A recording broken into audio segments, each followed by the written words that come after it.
आज दिवसभरात घडलेल्या घटनांचा घेऊया थोडक्यात सुपरफास्ट आढावा।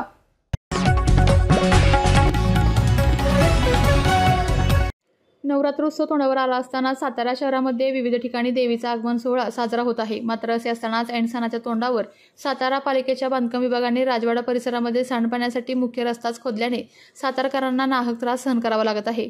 कालपासून सुरू असलेल्या कामामुळे मुख्य रस्ता खोदला गेल्यामुळे याच ठिकाणची वाहतूक खोळंबली असून पालिकेच्या या गलथान कारभारामुळे सातारकर त्रस्त झाले आहेत। ग्रामीण भागात जाणारे एसटी बसेस देखील समर्थ मंदिर मार्गे वळवल्याने या ठिकाणच्या प्रवाशांना विनाकारण त्रासाला सामोरे जावं लागत आहे।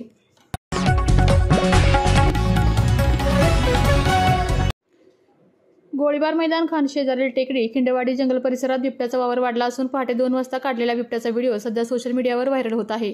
त्यामुळे या भागातील नागरिकांमध्ये भीतीचे वातावरण निर्माण झाले आहे। सामाजिक कार्यकर्ते रवी पवार यांनी नागरिकांना मार्गदर्शन करताना सांगितले की रात्री 9 नंतर घराबाहेर पडू नये, रात्री लवकर झोपावे व सकाळी लवकर उठावे, दिवसा हालचाल वाढवावी, रात्री टाळावी। बिबट्याच्या शोधासाठी जंगल विभागाने गोळीबार मैदान टेकडी परिसरात मोहीम हाती घेतली असून नागरिकांनी प्रशासनाला सहकार्य करण्याचे आवाहन करण्यात आले आहे। साताऱ्यातील सोमनाथ जाधव या शिक्षकाने एक खास शैक्षणिक ॲप्लिकेशन तयार केले असून ज्यामुळे पालकांना आपल्या मुलांच्या प्रत्येक हालचालीवर लक्ष ठेवणे सोपे होणार आहे। या शैक्षणिक ॲपचा शाळा आणि पालकांना उपयोग होणार असून या ॲपचे अनावरण पालकमंत्री शंभूराज देसाई यांच्या हस्ते पालकमंत्री कार्यालयात करण्यात आले। पहिलीपासून ते अगदी कॉलेजमधील विद्यार्थ्यांपर्यंत सर्वांसाठी हे ॲप्लिकेशन खूप उपयुक्त ठरणार असून शाळा आणि महाविद्यालयातील या ॲपच्या मदतीने मुलांच्या प्रत्येक हालचालीवर लक्ष ठेवता येणार आहे।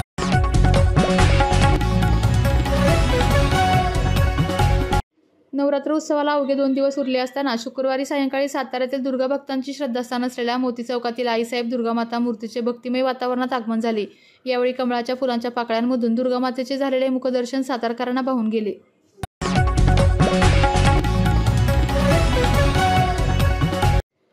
कराड बस स्थानक परिसरात असलेल्या एका मोबाईल शॉपीच्या दुकानात ग्राहक आणि दुकानातील कर्मचारी यांच्यात झालेल्या वादावादीत अखिलेश नलवडे या युवकाचा दुर्दैवी मृत्यू झाल्याची घटना रात्री घडली आहे।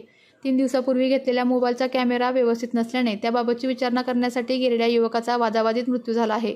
यावेळी दुकानात फरशी पुसण्याचे काम सुरू असताना ग्राहक अखिलेश नलवडे चप्पलची घाण दुकानातील फरशीवर आल्याने वाद झाला आणि त्यात अखिलेश जमिनीवर पडला। यावेळी त्याच्यासोबत असलेल्या 2 मित्रांनी त्याला कराडच्या उपजिल्हा रुग्णालयात दाखल केले, मात्र तेथे अखिलेशला मृत घोषित करण्यात आले। या प्रकरणात अझीमुल्ला या युवकाला पोलिसांनी ताब्यात घेतले आहे।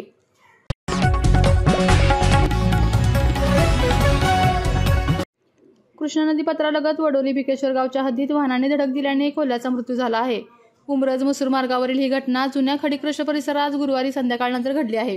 या घटनेची माहिती वनविभागाचे वनपाल सुहास भोसले यांना मिळताच त्यांनी वनरक्षक शीतल पाटील यांच्यासह घटनास्थळ धाव घेतली।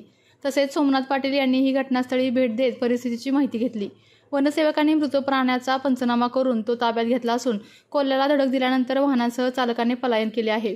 शुक्रवार सायंकाळपर्यंत वाहनाचा शोध सुरू होता। याबाबत कोणास काही माहिती असल्याचे कळविण्याचे आवाहन वनविभागाने केले आहे।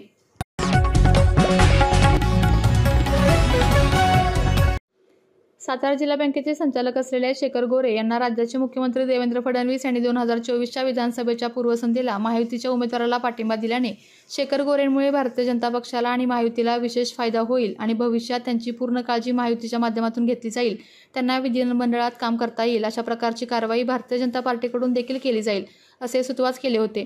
त्यानंतर शेखर गोरे यांनी फडणवीसांच्या वक्तव्याचा वारंवार उल्लेख केला होता। त्यांच्या कार्यकर्त्यांनी शिंगणापूरमध्ये जाऊन शंभू महादेवाला अभिषेक घालत साकडे घातले होते। अनेकदा आमदारकीबाबतचा उल्लेखही शेखर गोरेंनी केला होता। अनेकदा त्यांनी मनातील खतखत बोलून दाखवली होती। ते म्हणाले होते की लोक मला विचारतात की जयाभाऊ मंत्री झाले पण आपलं काय, आपण कधी आमदार होणार? पण मी त्यांना जबाबदारीने सांगतो, जिल्हा परिषद, पंचायत समिती, नगरपालिका, नगरपंचायत यांच्या निवडणुका सप्टेंबरमध्ये होणार असून त्यांचा निकाल लागल्यानंतर 1 महिन्यात स्थानिक स्वराज्य संस्थांच्या निवडणुका होणार आहेत। त्यात शेखर गोरे आमदार होईल असे त्यांनी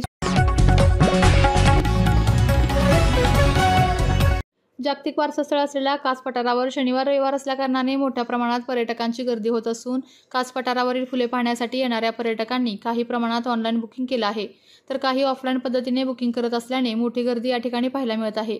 त्यातच शनिवार रविवार असल्याकारणाने कास पठाराकडे पर्यटकांचा मोठा लोंढा येत असून येथील फुले पाहून पर्यटक आनंदाने बहरून जात आहेत।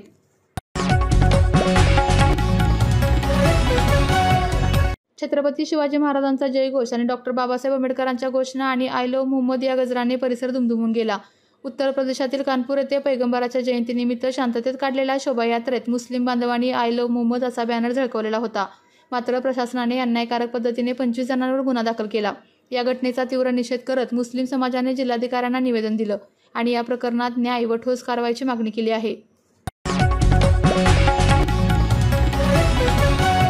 कोयना धरण 100% भरले असून धरणाची पाणी पातळी नियंत्रित ठेवण्यासाठी आज सकाळी 10:30 वाजता कोयना धरणाचे 4 वक्र दरवाजे 1 फूट उघडून 6400 क्युसेक विसर्ग कोयना नदीपात्रात सोडण्यात आलेला आहे. कोयना धरण पायथा विद्युतगृहाचे दोन्ही युनिट सुरू असून त्याद्वारे 2100 क्युसेक विसर्ग सुरू असून कोयना नदीमध्ये एकूण 8500 क्युसेक विसर्ग सुरू आहे. नदीकाठच्या गावांना सतर्कतेचा इशारा देखील देण्यात आलेला आहे.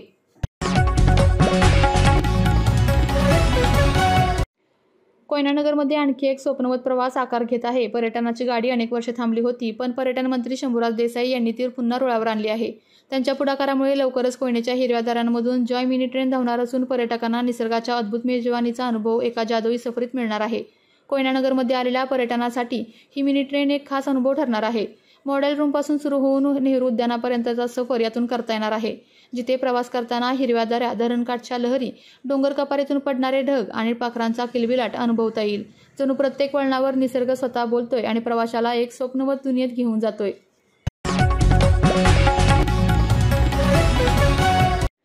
फलटण शहरात वेगवेगळ्या ठिकाणी कचऱ्यांचे ढीग आढळून येत असून नगरपालिकेने याबाबत त्वरित पावले उचलून असणारा कचरा उचलून स्वच्छता राखण्यात यावी असे जागरूक नागरिकांच्या वतीने विनंती करण्यात आलेली आहे.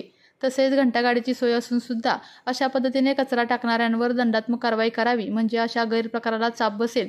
याबाबत नगरपालिकेने त्वरित पावले उचलावी अशी जनसामान्यांच्या वतीने मागणी जोर धरू लागली आहे.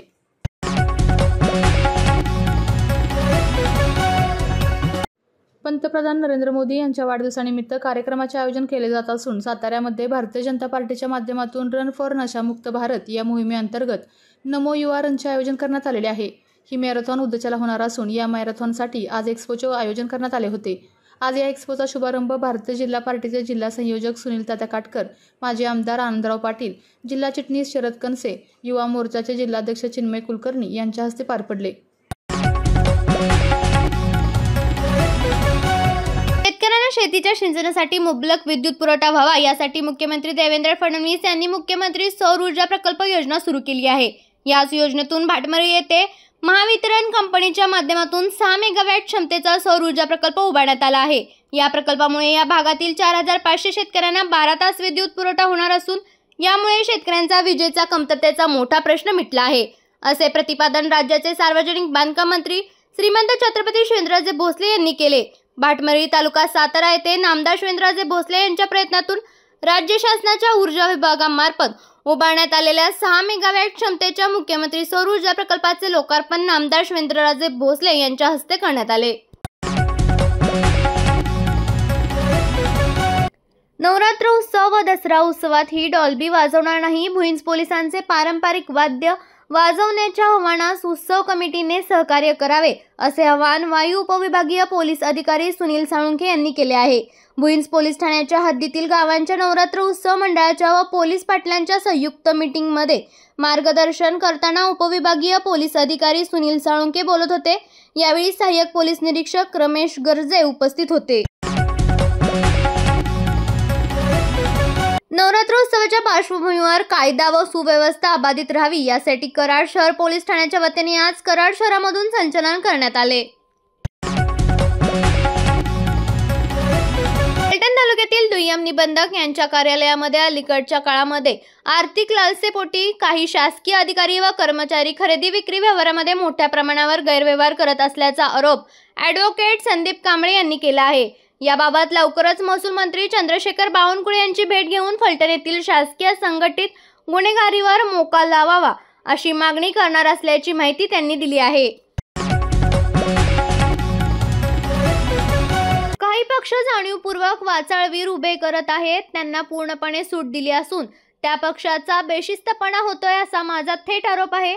आम्हीही जशास तसे उत्तर देण्यास तयार आहोत, असा इशारा राष्ट्रवादी काँग्रेस पार्टीचे प्रदेशाध्यक्ष शशिकांत शिंदे यांनी सरकारला आणि गोपीचंद पडळकर यांना दिला आहे. या होत्या दिवसभरात घडलेल्या घटना. अशाच घटना जाणून घेण्यासाठी पाहत रहा सातारा न्यूज.